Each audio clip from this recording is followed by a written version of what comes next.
Hey, what's wrong with you, man? You ain't subscribed yet? IUIC Atlanta Burning 2.0. What you waiting on? Get it done. Do it now. Hey, get them clicks, get them likes, and subscribe. Do it now.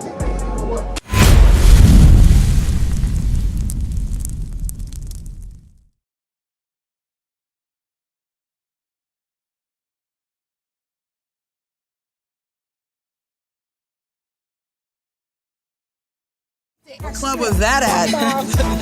That was admit that a lot of people don't even realize they. I've called her. She hasn't responded. I've called her more than a few times. But the Zulu Nation, I'm like, what the hell is this? I know nobody know what I'm talking about. You'll leave me on the island by myself. I don't know what the hell Bishop's talking about. That's what y'all do.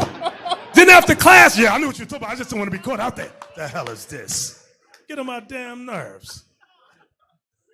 So read that. Okay, so you said a lot. I want to touch on everything. We're gonna go. That's why I wanted to stop. We're gonna go point by point. All right. So real quick, go back to 2nd Ezra, because what he's trying to show you is that what you think are the Native Americans, right? They are in the Bible. Them being here before anybody else. The white man told you the earth is millions of years old. That's not true, because their science is a false science. It's called carbon dating. Right? And they were not here at the beginning of time to know how much carbon was there to accurately date and say it's millions of years old. So it's not millions of years old. First point, right? So now, go back to 2nd Ezra. I'm going to show you that the Bible history shows you that the Native Americans from Ephraim on down to Naphtali were here before anybody else, which is what regular history says. So that must mean the Bible is true. Go read that. 2nd Ezra, chapter 13, verse 40. Those are the 10 tribes which were carried away prisoners out of their own land in the time of Hosea the king. So now, real quick, brother, what's your name? You said what? She just called me G. Come on up, come on up. We here for everybody, right? So I want everybody to hear this, right? We're reading 2nd Ezra, and we're going over the history of the so-called Native Americans, Hispanics here in the Americas. Right? Somebody find the Arserif, the article for Arserif, real fast. So read it one more time. Those are the 10 tribes which were carried away prisoners out of their own land in the time of Hosea the king. Like he said, the 10 tribes. Hold on, real fast. Go ahead. Listen, the reason why they got carried away is because they rebelled against God.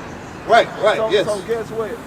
When they left, God had put them in a king that was stronger than them. So when they went there, they was there until I think it was like, I want to say 7 years. Don't jump the gun. Don't jump the gun. I want to say 7 years that was there. What's your name? Frank. Yeah, that was. All right, so don't. I'm with you. Don't jump the gun. I want to read the scripture first. The ones he loved, and that land that he had, you know what I'm saying, gave them. They wasn't good in their own land. You're right. Yeah. So that's why he told another king from another land to come take them away from their land. Correct. So read that again. Sounds like fairy tale. Those are the 10 tribes which were carried away prisoners out of their own land in the time of Hosea the king. So the 10 tribes we're talking about is right here.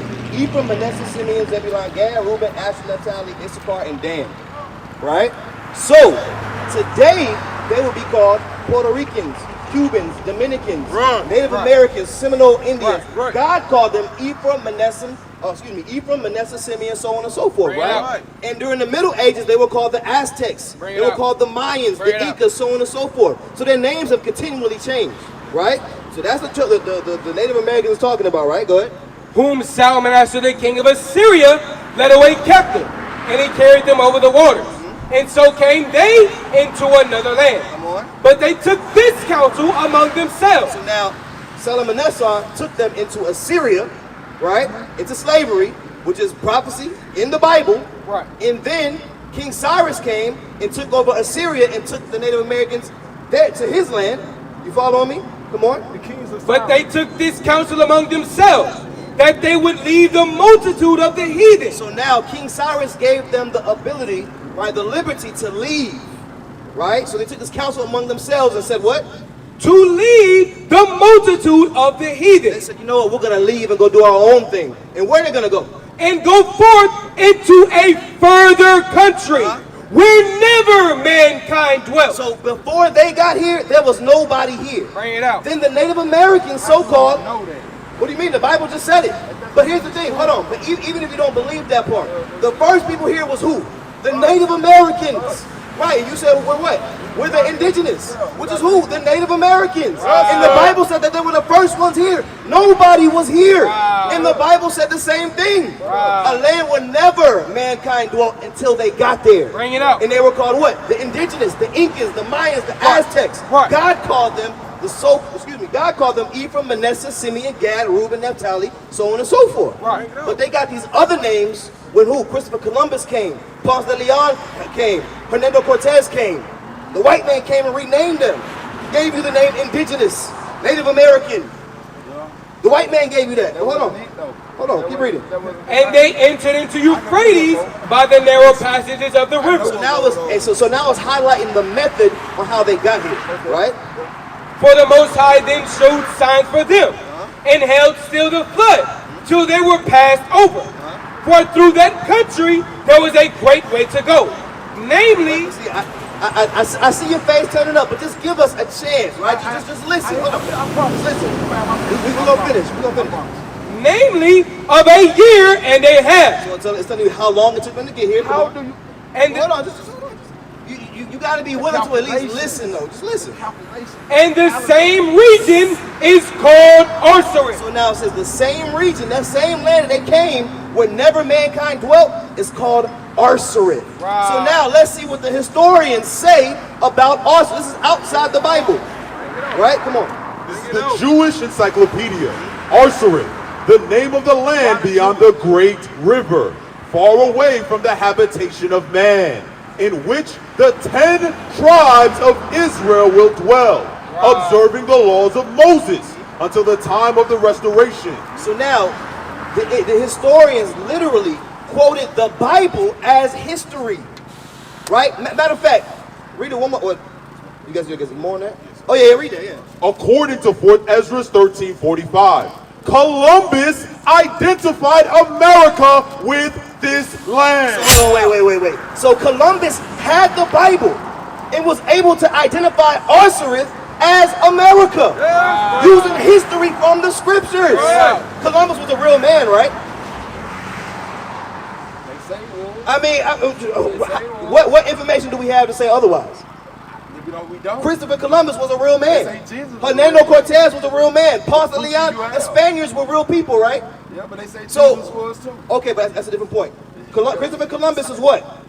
A Spaniard. That's what they say. Who colonized this land?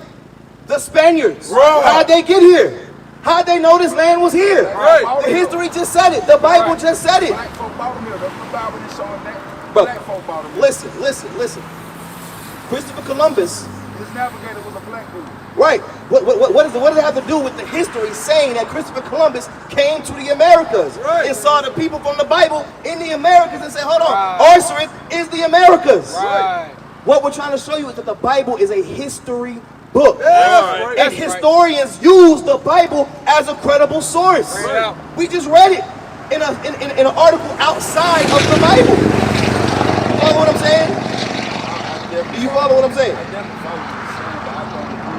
Why is that? Because how can you refute what was just brought out? Okay, first of all, let's deal with the origin of what you're saying. You're dealing with time. Okay. First of all, time wasn't no years and all this. So how was that computed in there? It doesn't matter what time it's translated to. They may have used a different term back then, but the point is, in our time, it took them a year and a half to get here, which is not really important, right? The fact is that the history lines up with what we have today on paper. Every word in history is important. Okay. Every word. Our years and our years. But look, but you got to realize, fam, history is subjective, fam. It's subjective to the reader. It's not. You may interpret it however you want, but the facts is the facts. Facts is the right? facts. The history is your father is your father. That's a fact. No matter how I want to interpret it, it's a fact. Right. So it's not subjective.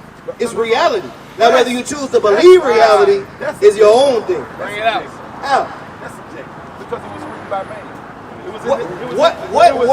What piece of paper was not written down by a man? For example, hold on.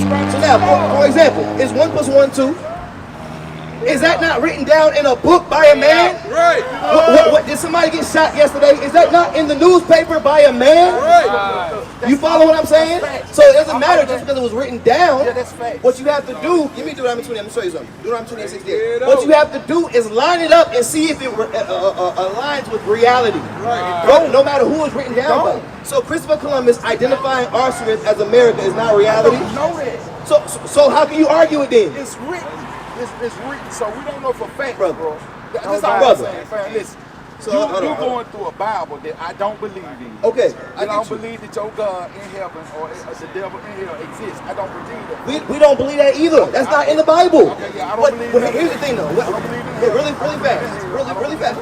I got I you. don't believe no angels. What I think you have an issue with is Christianity. Right. Christianity has nothing to do. We don't follow religion, brother. We follow a culture. We follow history. We follow laws, statutes, and commandments. That's what we follow. Right. We don't follow religion. But here's the thing. Again, you're proving my point because what you said, but we got the Bible, right? The Bible is not religion. The white man taught you that. Slavery taught you that. Where is that? This man over here taught you that the Bible is religion, Christianity. But hold on, listen. They have, you think, but what spells is it? I know. Name me a spell in the Bible. Oh my goodness. What you're doing is conflating the Bible and Christianity. Do you believe that slavery happened? Yeah. Yes? Okay, so let's read it in the Bible. Come on, Deuteronomy 28:15. We're going to deal with facts because you said that slavery is in the Bible, right? Do you believe slavery was real? G. Do you believe that slavery was real? Yeah. Why? We finna start dealing with facts. Let me just hear a little bit. I'm on the job right now. Okay. Listen, okay. Yeah, but go ahead. Close. So is this facts? Did this happen? I think it did. Okay, because there's actual pictures as well as it being written down. But guess what? You weren't there. No. You weren't there. So it was written down and you believe it. Yeah. There's pictures, you believe it. know. So what's that? There was a difference between that and the Bible. This happened, right? This happened, right? Christopher Columbus did this, right? Ponce de Leon Hernando Cortez did this, right? Yeah, but this is history. It's a difference. It was written down. Am I wrong?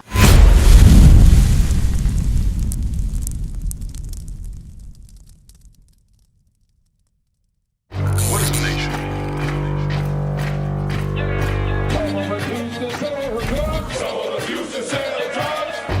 Nation is men leading by example.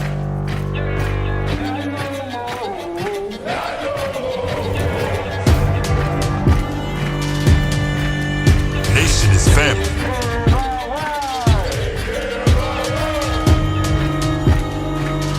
Nation is community. Nation is children with role models.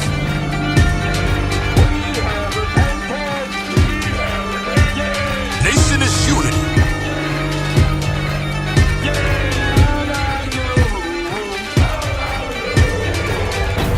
Nation is you.